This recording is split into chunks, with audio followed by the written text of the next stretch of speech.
ایمان والوں کے ساتھ جو وعدے ہیں وہ ایمان پر ہے. جب ایمان والے ایمان پر جئیں گے، ایمان پر مریں گے، اسلام پر جئیں گے، اسلام پر مریں گے، اللہ کے حکموں پر جئیں گے، رسول اللہ کے طریقے پر جئیں گے، تو یقین جانو، مسجد میں اللہ کی قسم کھا کر کہہ رہا ہوں، اللہ کی رحمت کے وعدے آج بھی ہیں اور قیامت تک ہے. ہم گندگیوں سے لت پت ہیں، جھوٹ عام، بدماشیاں عام، بہنوں کا حق مار رہے ہیں، میراث کو کھا رہے ہیں، وراثت کی تقسیم نہیں کرتے ہیں، امانت میں خیانت کرتے ہیں، بدنگاہی کرتے ہیں، اس کو ستاتے ہیں، پتہ نہیں کیسے کیسے بھیانک گناہ، غیبت، چغلی، حسد، کینہ، کپٹ، یہ سب عام ہو گیا. اور ہم سمجھتے اللہ اپنی رحمت کے ساتھ متوجہ ہو ہماری طرف. اور اس ملک عزیز کے جو حالات ہیں یہ بدل جائیں، ہم خود بدلنے کو تیار نہیں ہیں، حالات کے بدلنے کی فکر کرتے ہیں. اس لیے میرے بھائیوں، گناہوں سے سچی توبہ کرنا پڑے گی. جب تک کہ اللہ کے حکموں پر ہم اپنی زندگی کو ڈھالیں گے نہیں اور حضرت نبی کریم صلی اللہ علیہ وسلم کی سچی غلامی اختیار نہیں کریں گے، تب تک کہ بدلاؤ آ ہی نہیں سکتا. آپ خواہ الزام دھرتے ہیں کسی اور کو، اس نے ایسا کر دیا، اس نے ویسا کر دیا، اور تو نے کیا کیا میرے بھائی؟ تو نے بھی تو جھوٹ کہہ کر اللہ کو ناراض کیا، بہنوں کا حق مار کر اللہ کو ناراض کیا، غیبت کر کے مرے ہوئے بھائی کا گوشت کھایا. دل کہاں سے زندہ ہوگا؟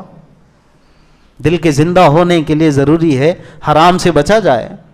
تو ہم سمجھتے سود نہیں کھا رہے بچ گئے، شراب نہیں پی رہے بچ گئے. نہیں، یہ جو غیبت ہم کرتے ہیں اپنے مسلمان بھائی کی، علماء کی، دیندار لوگوں کی، دیندار طبقے کی، غیبت ہی تو ہوئی. غیبت ہوئی تو مرے ہوئے بھائی کا گوشت کھایا ہم نے، کہاں سے دل زندہ ہوگا؟ تو ترقی اگر چاہتے ہو میرے بھائی، میں بھی چاہتا ہوں، آپ بھی چاہتے ہیں، ہم سب کو سچی توبہ کرنا پڑے گی. اللہ مجھے، آپ کو، سب کو ایمانداری کے ساتھ توبہ کی توفیق عطا فرمائے، ہمارے گناہوں کو معاف فرمائے.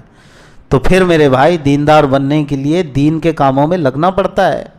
دین ایسے آتا ہے کہ زندگی میں یہ تو بیان اس کا ایک ذریعہ بنتا ہے، جہاں جہاں دین کی باتیں ہوتی ہیں ایک ذریعہ بنتا ہے.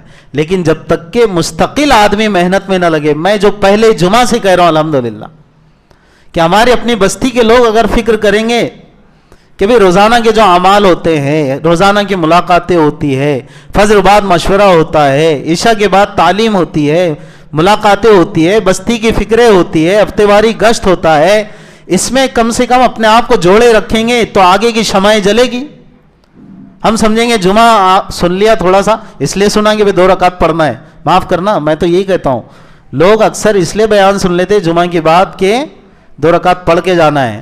اگر میں ابھی موقع دے دوں نا کہ بھئی ابھی فرشتہ آیا کہ کوئی بات نہیں آج چھٹی، تو کتنے سارے اٹھ کے چلے جائیں گے. جان دو، پھر جمعے کی چھٹی ہوگی تو بیان سن لیں گے بعد میں.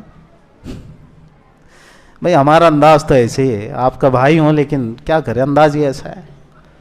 یہ تو اللہ میاں نے پکڑ کے رکھا آپ کو، 2 رکعت پڑھ کے جانا نہیں ہے بیٹا، کر کے ہم سن رہے ہیں.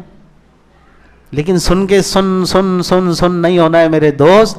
واقعی اللہ کے حکموں پر آؤ گے، دین کی محنتوں میں لگو گے تو تبدیلی آئے گی اور اللہ کی رحمت متوجہ ہوگی. اور اللہ کے وعدے ہیں جو سچے.